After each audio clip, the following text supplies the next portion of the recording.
என் பேர் மல்லிகா. நாங்கள் கோயம்புத்தூரில் இருக்கோம். எனக்கு 3 பிள்ளைகள். எங்கள் வீட்டுக்கார் செக்யூரிட்டி வேலைக்கு போயிட்டு வர்றாங்க. எங்கள் வீட்டுக்கார் 55 வருஷமாக குடிப்பழக்கத்துக்கு அடிமையாக இருந்தாங்க. இன்னும் நல்லா குடிப்பாங்க. வேலைக்கு போனாலும் காசு இருந்தாலும் எங்கே போனாலும் நல்லா குடிக்காமல் ஒரு நாள் கிடையாது. பின்னால் ஃப்ரெண்ட்ஷிப்பு நிறையா உண்டு. சம்பளம் வாங்கிட்டு வேலைக்கு போய்ட்டு சம்பளம் வாங்கிட்டு இருந்தாலும் அவங்க கூட போய் செலவழிச்சிட்டு வந்துடுவாங்க. அப்போ ஒரு நாளைக்கு எப்படியும் சராசரி நான் 2 கோட்டர் 3 கோட்டர் குடிக்காமல் ஒரு நாள் கூட இருந்ததில்ல முடியாது. எப்படியும் கடை வண்டி வேலை விட்டு வெளியே வந்தோன்னா வண்டி கடையில் தான் போய் நிற்கும். வீட்டில் நான் வேலைக்கு போயிட்டு வரேன்ல, அந்த காசை தூக்கிட்டு போயிடுறது. இப்போ பர்சுக்குள்ளே வச்சாலும் சீலையெல்லாம் உதறி எடுத்து தேடி எடுத்துகிட்டு போயிடுவாங்க. சர்ச்சுக்கு போனாலும் சண்டை வரும், கை நீளம். சொல்லாமலே போயிடுவேன். வந்தால் அடி விழும், வாங்கி விடுறது தான். அதான் காணிக்க வைக்கிறதுக்கு மட்டும்தான் போவேன் சர்ச்சுக்கு. நியூ இயருக்கு, கிறிஸ்மஸுக்கு பாட்டில் வெளியே வண்டியில் வச்சுட்டு போய் வண்டி குடிச்சிட்டு உட்காந்துருவேன். கிறிஸ்மஸோடலாம் சர்ச்சுக்கு போயிட்டு வர முடியாது. எல்லார் வீட்லையும் மறுநாள் காலையில் கறிக்குழம்பு வைப்பாங்க. எங்கள் வீட்டில் பழைய கஞ்சி இருக்கும்.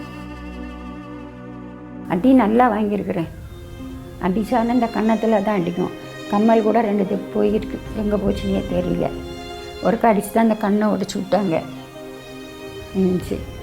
அதெல்லாம் அடி வாங்கியிருக்கேன். எட்டிட்டு உதைக்க தான் செய்யும், இந்த கழுதை உதைச்ச மாதிரி. நான் வேலை போயிட்டு வரச்சுல வீட்டில் சாப்பாடு எதுவுமே இருக்காது. சாப்பாடுலாம் இருக்காது. அள்ளி யாட்டிக்காவது தூக்கி கொடுத்துருவாங்க. அது வந்தால் பசியில் வருவேன், இருக்காது. என்ன பண்ண சொல்கிறிய, அப்புறம் பொங்கி தான் சாப்பிட்டுக்கிடணும். அப்படி தான் இருந்தோம். ஆமாம், போதையில் தூக்கி கொடுத்துருவாங்க. குடி ஒரு பக்கம் குடி எப்பவும் இருக்கும். அது போக சிகரெட்டு அப்படின்னா 2-3 பாக்கெட் டெய்லி ஆகிடும். தூங்குற நேரம் மட்டும்தான் சிகரெட்டு கிடையாது. அப்போ முடிச்ச நேரம் 10 வச்சுருவேன். எதுக்கு நம்ம உயிரோடு இருக்குன்னு 3 பிள்ளைகளும் கொண்டுட்டு பேசாமல் பிள்ளைகளும் வர சொல்லிட்டு லீவுக்கு வரணும் இல்லை, மருந்தை ஊற்றி கொண்டுட்டு நம்மளும் பேரணும்லாம் நினச்சிருக்கேன். எத்தனை திருப்பம் நினச்சிருக்கேன். இப்படி இருக்கிற நேரத்தில் கொரோனா வந்துச்சு. கொரோனா வந்துக்க ஜெபிக்கலாம் வாங்க நிகழ்ச்சி வந்துச்சு. குடிக்கிறது தப்பா இல்லைன்னு நினச்சிக்கிட்டு இருந்தேன். சின்ன வயசில் பைபிள்லாம் ரொம்ப படிப்பேன். அப்போ படிக்கும்போது அது ஒரு வசனம் உண்டு, மனுஷனுக்கு உள்ளே போகிறது தீட்டுப்படுத்தாது, வாயிலிருந்து புறப்படுறது தான் தீட்டுப்படுத்துன்னு சொல்லுவாங்க. படிச்சிருக்கிறேன். அதனால் அதை யாரும் சொன்னாங்கன்னா அது தான் சொல்லுவேன். அப்புறம் இந்த லாக்டவுன் டைமில் தான் ஜெபிக்கலாம் வாங்க நிகழ்ச்சி பார்க்கும்போது எதுக்கெல்லாம் அடிமையாக இருக்கீங்களோ அதெல்லாம் பாவம் அப்படின்னு சொல்லி மோகன் என்னாச்சு ஒரு நாள் சொன்னாங்க. மோகன் சார். சிலருக்கு மதுபான பழக்கம், சிலருக்கு சூதாடுகிற பழக்கம். இப்போ நிறைய பேர் செல்ஃபோனில் விளையாடுவது, அது ஒரு அடிமைத்தனம்.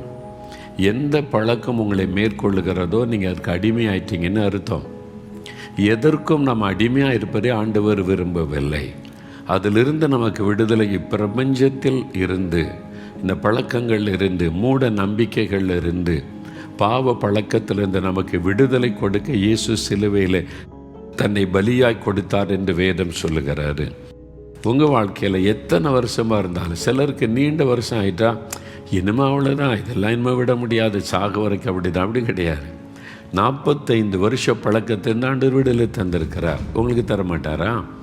மதுபான பழக்கம், இது மாதிரி புகைப்பிடிக்கிற பழக்கம், போதை வஸ்துகளை பயன்படுத்துகிற பழக்கம், சூதாடுகிற பழக்கம், செல்ஃபோனில் இந்த விளையாட்டுக்கு அடிமையாக இருக்கிற பழக்கம், எதுவானாலும் இயேசு விடுதலை தருவார். இயேசு கிறிஸ்து விடுதலையாக்கினால் மெய்யாகவே விடுதலை ஆவீர்கள். மோகன் ஐயா குடிகாரங்களுக்காக ஜெபம் பண்ணாங்க. அப்போ நானும் ஏசப்பா எனக்கு விடுதலை தாங்க, குமாரன் விடுதலை ஆக்கினால் விடுதலை ஆவீர்கள் வசனம் இருக்குது, எனக்கு விடுதலை தாங்கன்னு சொல்லி ஜெபம் பண்ணேன். ஜெபிச்ச அன்னைக்கு எனக்கு அந்த குடிக்கிற எண்ணமே இல்லை. அடுத்த நாள் அந்த எண்ணமே எனக்கு இல்லை, சுத்தமாக நான் அதை நினைக்கவே இல்லை. இப்போ நல்லா ஜெபிக்கிறாங்க. காலையில் வேலைக்கு போகிறதுக்கு முந்தி ஜெபிப்பாங்க. பைபிள் வாசி ஜெபிக்காமல் வேலைக்கு போக மாட்டாங்க. இப்போ நான் குடிக்கிறது இல்லை, சிகரெட்டும் இப்போ பற்றிக்கிறது இல்லை. சர்ச்சுக்கு ஒழுங்காக போகிறேன், பைபிள் வாசிக்கிறேன், ஜெபம் பண்ணுறேன். அடிக்க மாட்டாங்க, எதுவுமே பேச மாட்டாங்க. இப்போ சந்தோஷமாக இருக்கிறாங்க. கணவருக்கு 55 வருஷம் குடிப்பழக்கத்திலிருந்து விடுதலை கொடுத்த தேவாதி தேவன் கர்த்தாதி கர்த்தருக்கு கொடான கொடி ஸ்தோத்திரம்.